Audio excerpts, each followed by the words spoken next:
everyone, I'm Angela Kirkian, your Director of Education here at PPA. And today on In It Together, I'm really excited to introduce you to Anj Olson. If you're ready for a little dose of inspiration and a whole lot of love, she's definitely got that for us today. Anj, thank you so much for joining us. Absolutely, I'm excited to be here. You know, I'm just excited to chat with you. I've been stalking your Instagram account. And I'm just excited to chat with you a little bit about just quarantine life as a creative and kind of how you're doing through all of this. Yeah, that's a loaded question.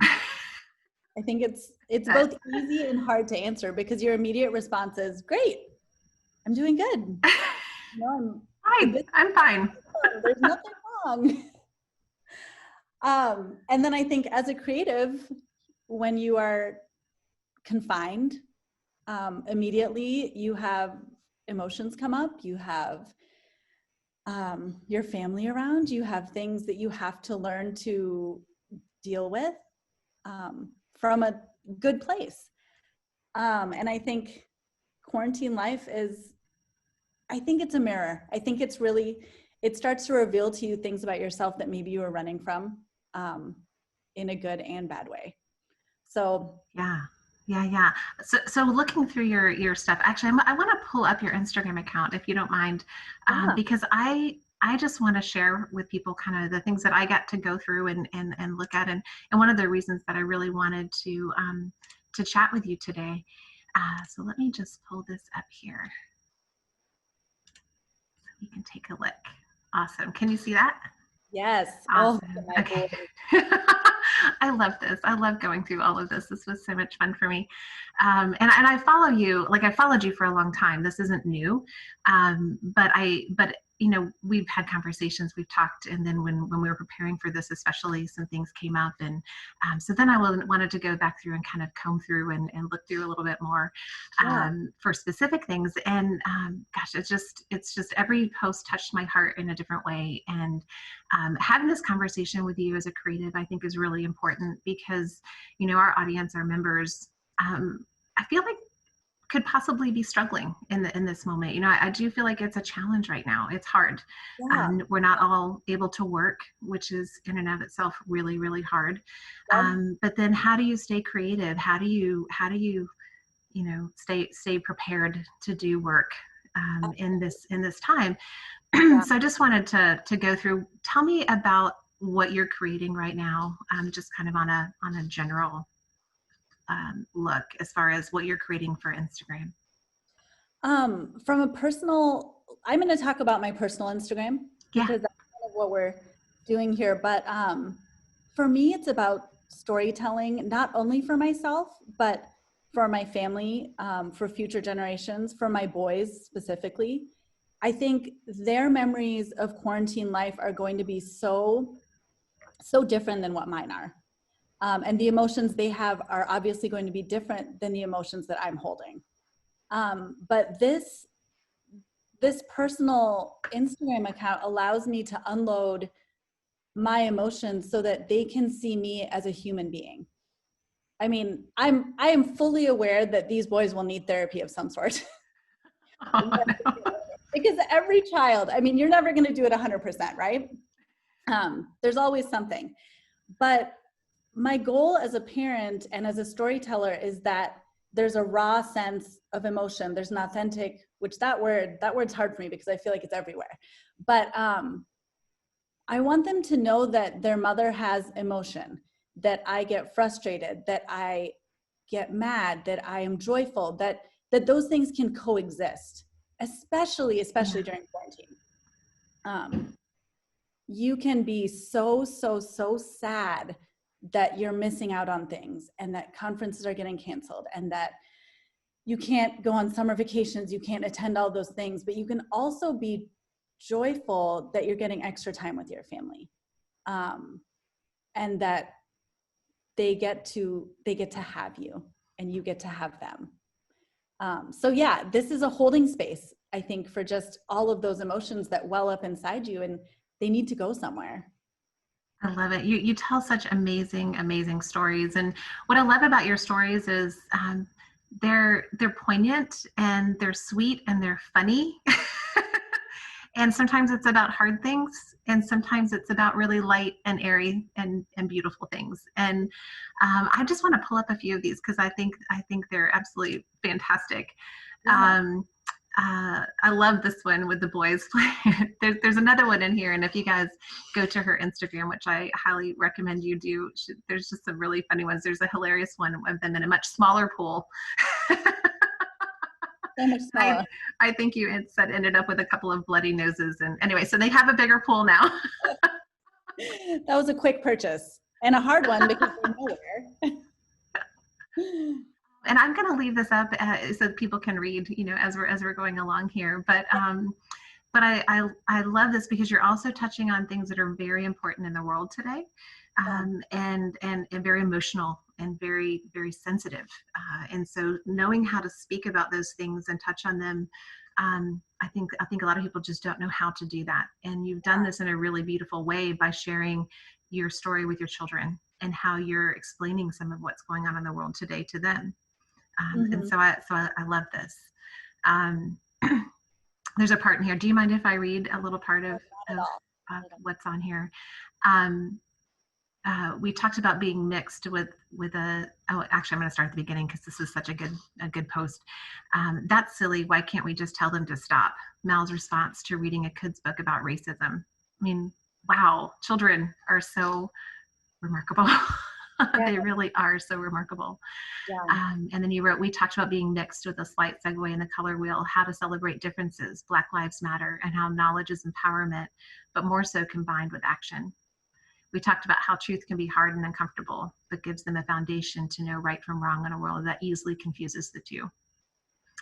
And then you went on to talk about their voices and their hearts as children and how important, it is to talk to our kids, in this time. And I love this, and I love this conversation that you're sharing with your children, but that ultimately you're also sharing with the world, because I think, how do I want to say this? I feel like as artists, we are the eyes of the world.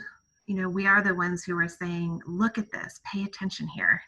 Yeah. And so you've done this so beautifully throughout your Instagram account and throughout the images that you create, to just point and shine a light on things that are of the heart, and I think are really important. So share with me a little bit, just kind of what this is like going through some of this with your little ones. I said it in that post, sometimes it's hard, but everybody needs practice. And hearts need an opportunity to grow. I think boundaries are important, but I also think introducing new concepts and new emotions and teaching young ones how to expand that is really important for their development as an adult. And I think as adults, it's important that we have people in our lives that challenge us and allow us also to grow in that manner. The thing I realized through this Instagram account is that, one, people relating to others is important. Sometimes people need permission to feel a certain way. So regardless of who's reading this, they might be scared. They might not know something. They might be holding an emotion that they're not comfortable with, but no one's ever told them it's okay to have that emotion. And I think sometimes you see a child and their emotions are so free. I mean, they could be crying and screaming 1 minute, and then they could be, everything is just out there. And you get older and older and you forget that you can have that. And these kids are a really good reminder. These conversations that I have with the kids, they allow me to also feel that. So I think sharing these posts and things like that is storytelling in general. It's important to allow others to see and have permission to also not know something or to ask questions.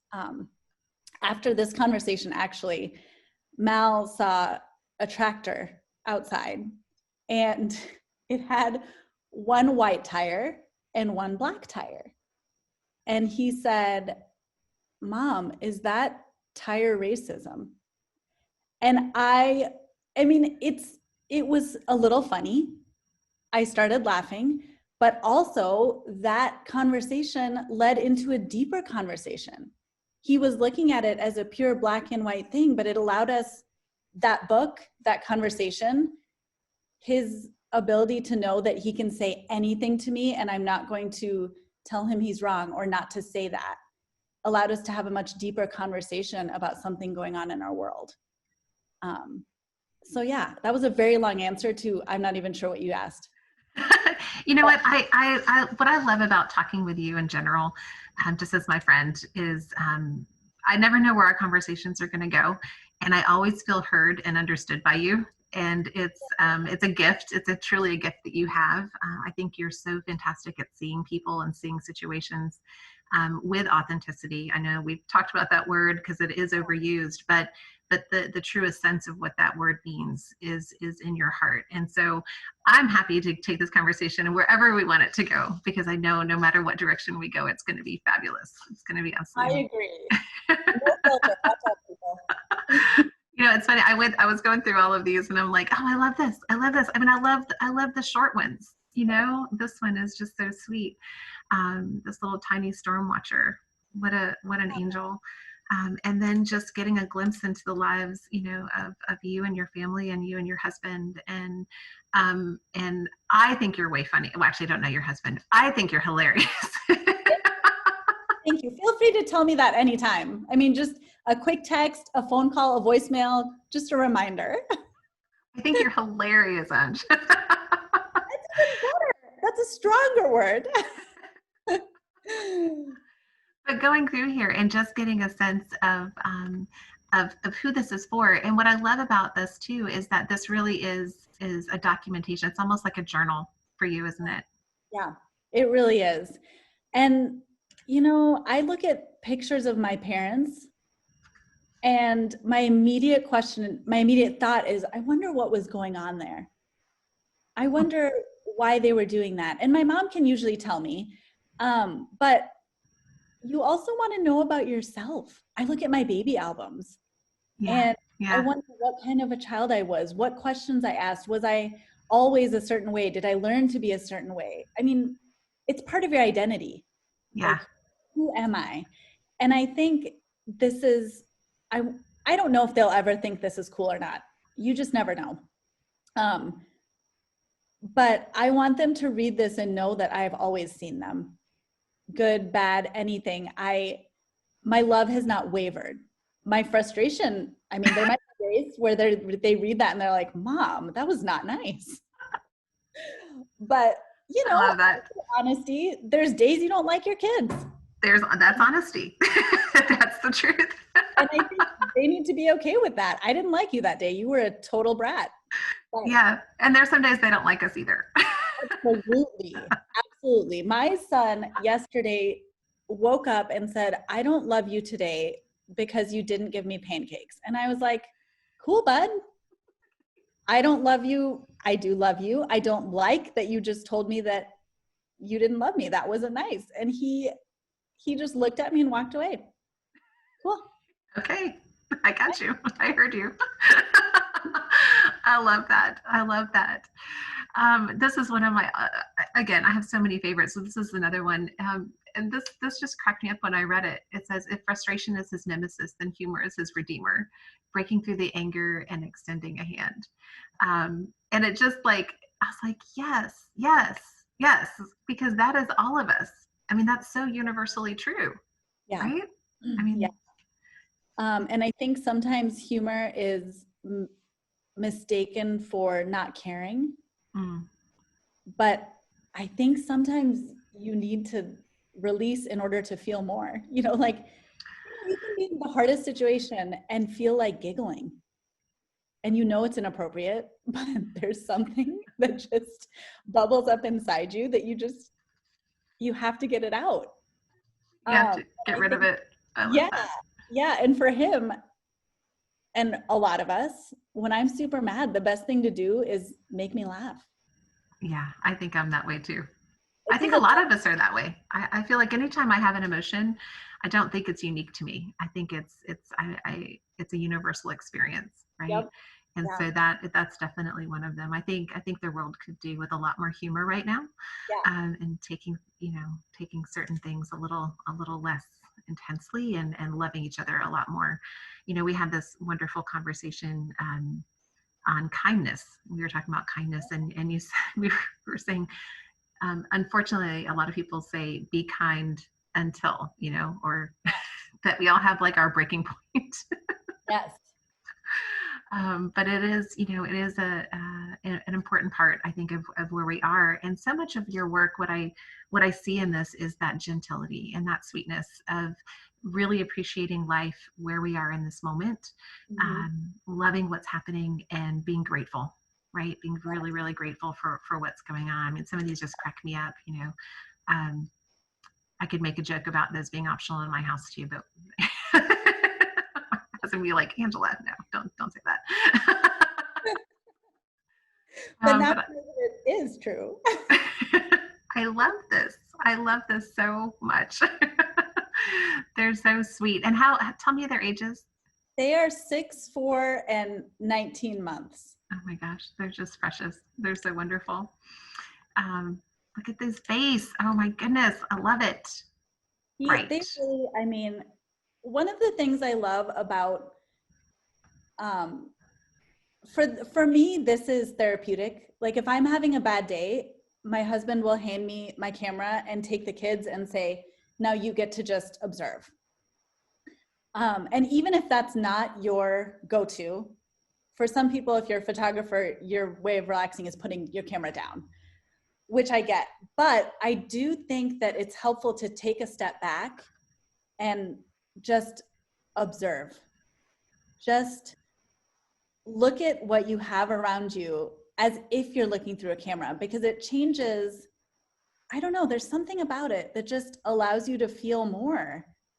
I could be so frustrated with my day, and then I take that step back and I look at my family and my kids, and it's like the way the light hits them in a moment, or an interaction where they hug each other, or something I wouldn't have noticed if I had been in there trying to mother. Right. Yeah. And it just something, it Something takes switches. down. How is this work different than the work that you do for clients? Honestly, I wish I could photograph my clients in the same way. But there's an intimacy and a relationship that obviously, from a mother to child, husband, that Yeah. that allows me to see it differently. Mm-hmm. I think my hope eventually is that those two worlds collide more. The common thread for me is my love for storytelling. It's present in my portrait world as well. It's much harder to tell a story when it's not layered with the nuances of knowing someone so well. Right. But I want my children to be photographed as well as I photograph my clients, because there's an importance. It's the way I transfer my love. It's a creative way for me to show how I feel about them. So it's a relationship for me, hugely. And I have had people ask me to photograph their family the way I photograph my kids. And my initial heart response is, I want to do that so badly. I have to live with you for a week. Is that possible? Can I just move in? Yeah, it's fine. You won't even know I'm here, but I have to live with you and figure out who you guys are, Yeah. Yeah. I love this. I mean, like I said, I could just go through this over and over and over again. I know that we're talking about this piece. Oh my gosh, this little guy. I love this. This made me laugh out loud. Totally missed your 12-month appointment and you had to have 5 shots in your 18-month checkup. I mean, I didn't laugh because you had to have 5 shots. I just laughed because I thought, oh my gosh, like like those mom moments, or those moments just where you're just like, yes, sorry. and no recollection. Like, how do you miss a 1 year? Like, he had a birthday, his first birthday. How do you not realize that coincides with something? Like, how much do you weigh? I don't know. It's awesome.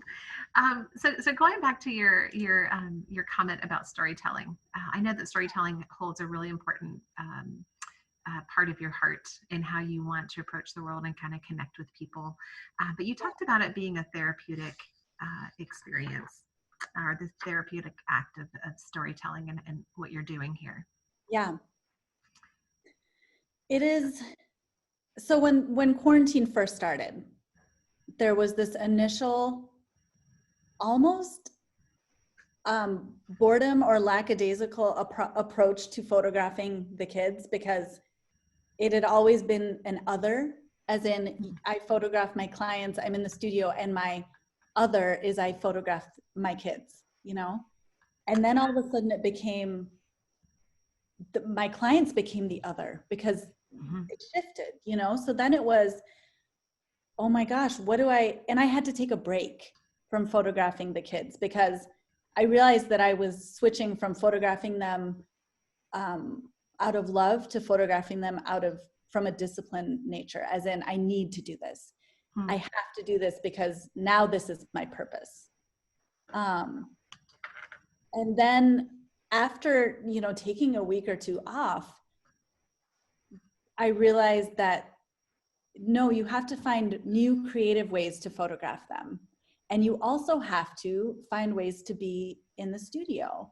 So there was a self-portrait journey that started for the studio, just because I needed to continue to learn and grow and do all of that. But it then became, the therapeutic nature of this was, again, letting that emotion out and realizing that my kids need to see me have emotion, so that they realize that living in quarantine it's hard. And it's okay for it to be hard. And there was one conversation I had where, for a little while there, Mal had a really tough time. He would just be sad, and he couldn't he kept saying, I'm sad and I don't know why. I don't know what to do. I feel like crying. And I said, then cry. And one of the mornings I was so sad. So I said, Mommy needs a break. I went to my room, I shut the door, and I cried. And then at the end of that 20 minutes, I thought, the kids need to know that just happened. The kids need to know that I was sad. So I came outside, I brought them all into the hallway, and I said, hey, Mommy just cried for 20 minutes because I'm sad and I don't know why. So you can also do that. And it was, I don't know, I think storytelling doesn't have to be taking pictures. It can be writing, it can be talking, it can even be thinking and just going through your day and taking a minute to check in with yourself and say, why am I feeling this way? Was there a trigger, or is it okay to just be sad, Yeah, I love that you gave your son's permission. I feel like I want to tell everybody who's watching, everybody who can hear this, you also have permission to go cry. Because this is hard. This is hard right now. Everything right now is hard. And we have gone through this, collective traumatic experience, and we're continuing to walk through it. And life is just different. And so, you guys all have permission to just take a minute, take a breath. And,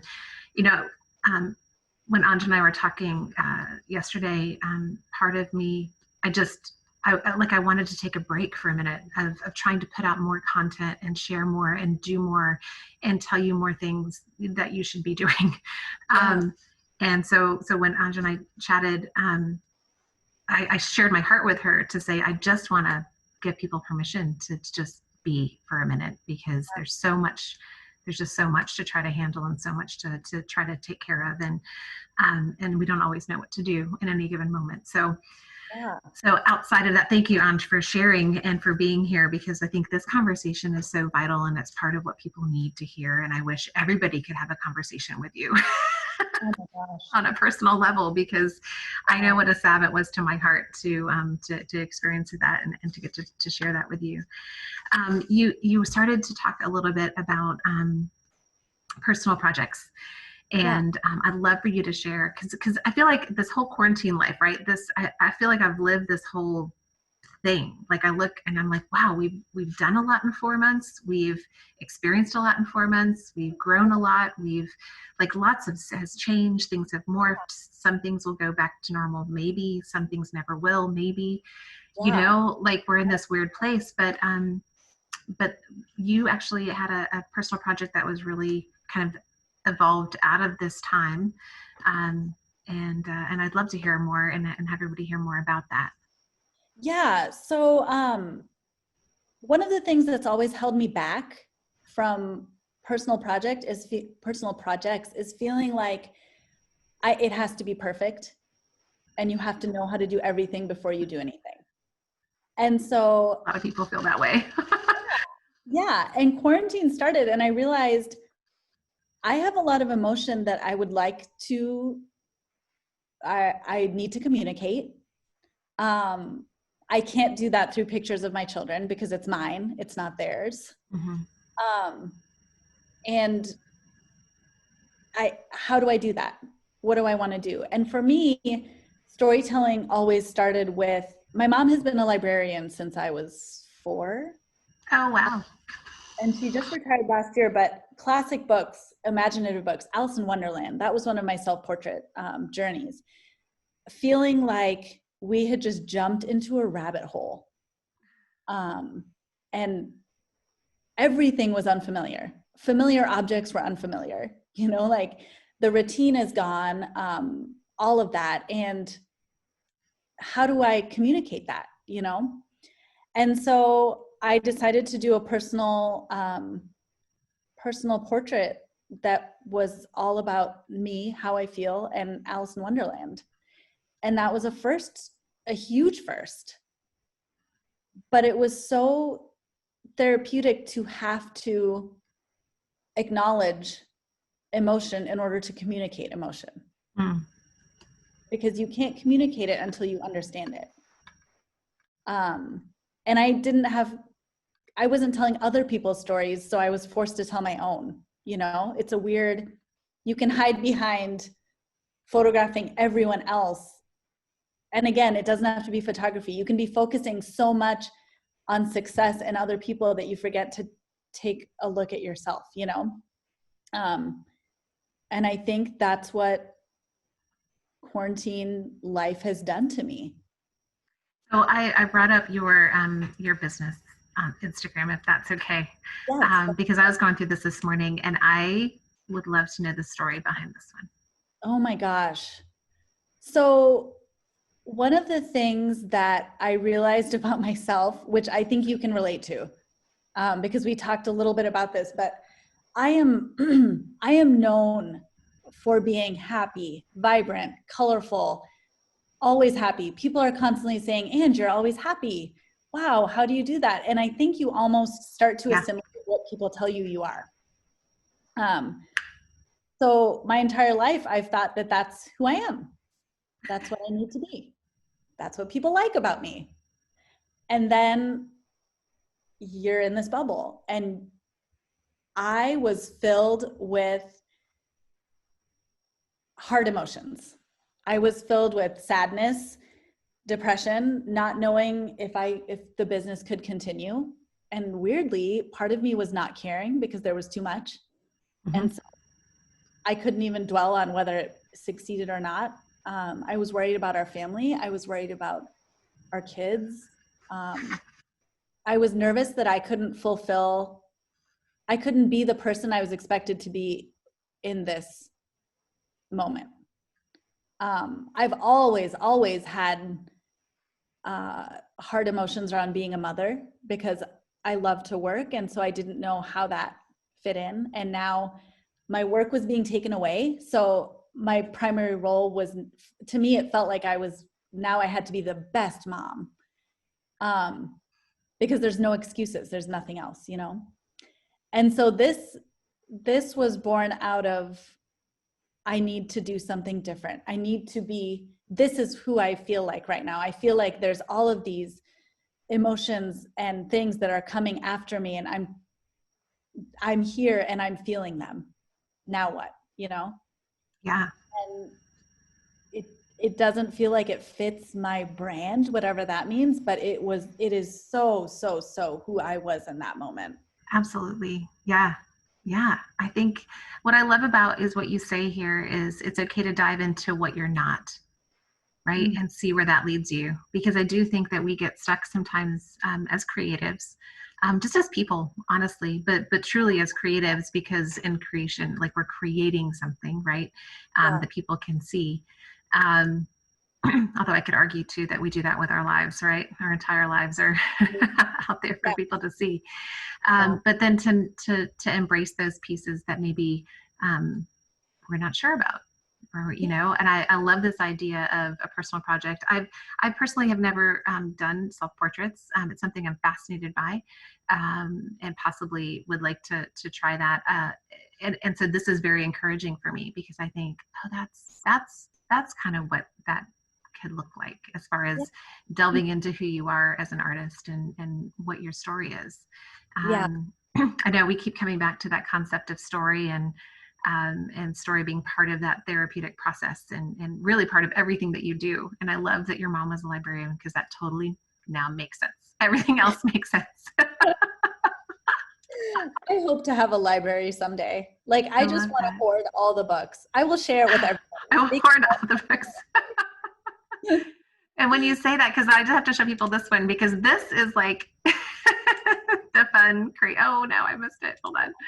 You know, this is like the crazy fun things that I, Yes. you know, associate with you. Yeah. Yep. And there is that concept of this and like I Yes. kind of touched on it in the beginning, but you can be both, you know. It Yeah. doesn't take away, one doesn't take away from the other. Yes. Look at math. You can be perfect. And Yeah. And that, yep. Which honestly, I look at both of those and I'm like, they both accurately reflect my life in all moments. I love that. What I love too about your just going through here, this one made me giggle too, just because it's the you know, and I'll let people go and read through this because it's a little bit longer, but you go in Yeah. through and you describe each person in the and I love it because you're sharing who they are and what they're really about, and I'm learning that Caspi is a biter. Yeah. Real hard biter. And he gets away with it. Yeah. Nobody cares. Everyone's like, oh, buddy, don't do that again as they're bleeding. Do we need to go to the doctor? No, it's fine. Just stick a Band-Aid on that. You'll be fine. All right. So in one of these, I did read that you're getting up at 4:45 in the morning a few days Yes. a week Yeah. to get some stuff done, or to just what are you doing? What are you doing at 4:45 in the morning, Ange? Gosh. I'm drinking a gallon of coffee. I'm taking about 15 minutes to pretend I'm a real person. So life shifts, right? Like it's no longer possible to do what I was doing before. And there's a grace period in there where you try really hard to continue your normal life and then realize that that's not working. And so Yeah. these days I'm working 2 full days a week, Tuesdays and Fridays normally. And then I'm putting all the other hours into little increments. Mm. And getting up at 5 a.m. has been the most rewarding thing I could do for myself. I'm a morning person. So I like to see the sunrise. I like the quiet that comes with that. My brain is the most fresh and creative at that time. And Agreed. it's the only time alone that I'm really getting most of the time. Sure. And it's important to find that, whether it's 10 p.m. at night. And you know what? There's no reason to try and fit into what you used to be, you know? Like this is a good opportunity to figure out what you really want and who you are. Because Love that. Yeah. I'm discovering new things about myself. I never would have gotten up at 4:45 ever. And now I'm realizing that I work really well if I can work like 5 to 2 p.m., 5 a.m. to 2 p.m., and then I'm just done. That's my ideal schedule. You're like that. Why doesn't everybody do that? Yes. Get up with It me. would be a great world. Yeah, it would be so good. We could take I'm a with nap you. at 6 a.m. I mean, Perfect. Yes. go to bed at 7:30. I would love that. Feed me at 6 and send me to bed. Naps are good. I am 100% on board with that new schedule because I'm like you. I love the mornings. I feel like they're full of opportunity and potential. And I'm also much more creative and love sunrises. I just love quiet, like quiet. There's like a sense of peace, you know, right before the sun comes up. I could talk to you for hours on end, and I will promise our audience that this will not be our last conversation with you because you have so much to share. I would encourage everybody to go take a look at Anj's both of her Instagram accounts. Because they are just beautiful and poignant, and yet they're hilarious and funny. And you also have great stuff to learn on here. You're helping to educate people along the way, which I love. So it's just a wonderful combination of things. And just thank you so much for inspiration and encouragement and all the love that you put out in the world. You are truly a gift, and I can't thank you enough for joining us today. Thank you so much, Anj. Absolutely. All right, guys, we'll see you soon.